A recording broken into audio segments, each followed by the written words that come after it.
Ayan, ito yung stapler na gagamitin ko, Stanley. Desaksak siya. Nalimutan ko, wala akong saksakan dito sa bus. And yeah, buti na lang meron akong truck. Yung truck na nabili this year, merong what do you call this, built-in generator. Yan, pwede kang magsaksak dyan sa likod ng truck. And yan yung gagamitin ko kasi kailangan ko yung stapler para i-staple yung moisture barrier. Ito nga pala yung moisture barrier na plastic na gagamitin ko para dun sa wall. After ilagay yung pink insulation, moisture barrier naman. Yan, Stanley. Matagal na rin sa akin to, almost like more than 6 years na yata sa akin tong Stanley na to. Parang bago pa rin siya. Yan. Yan, malapit na matapos yung insulation. And I'm done for the day. Hanggang dyan na lang muna.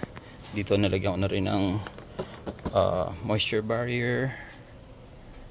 Yan, itong part na lang na to. Konti na lang yan. Baka bukas try kong tapusin yan.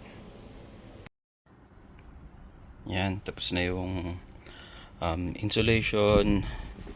May mga sobra pang insulation na nahingi ko lang yan sa Facebook.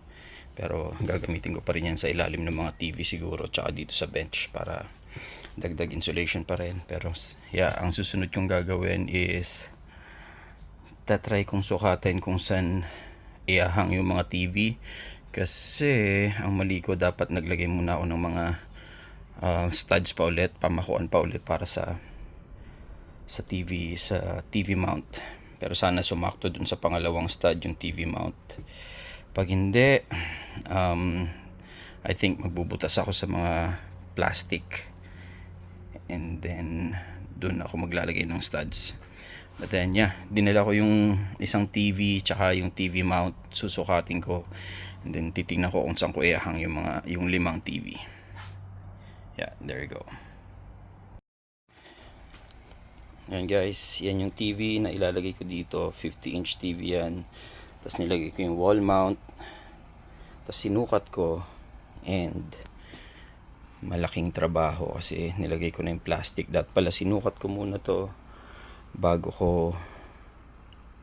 para malaman ko kung saan ko imamount yung TV. So ngayon, ang plan B ko is magbubutas ako dito. Pag ganyan, maglalagay ako ng kahoy sa loob, 2. Bali 10 kahoy yung ilalagay ko para sa mga TV.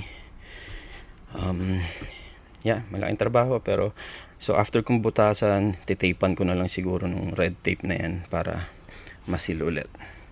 That's the only solution I can think of right now. Malaking trabaho pero kakayanin. Eto, yan, ganyan yung ginawa ko. Pinunit ko yung plastic dito, kinater ko, tinanggal ko yung insulation, and then lalagyan ko ng stud dito tsaka stud dito para dyan kakapit yung mounting bracket. Yan, naka 2 set na ako. Yung sa unang TV, pangalawang TV, ito yung pangatlo, so may 2 pang matitira after nito.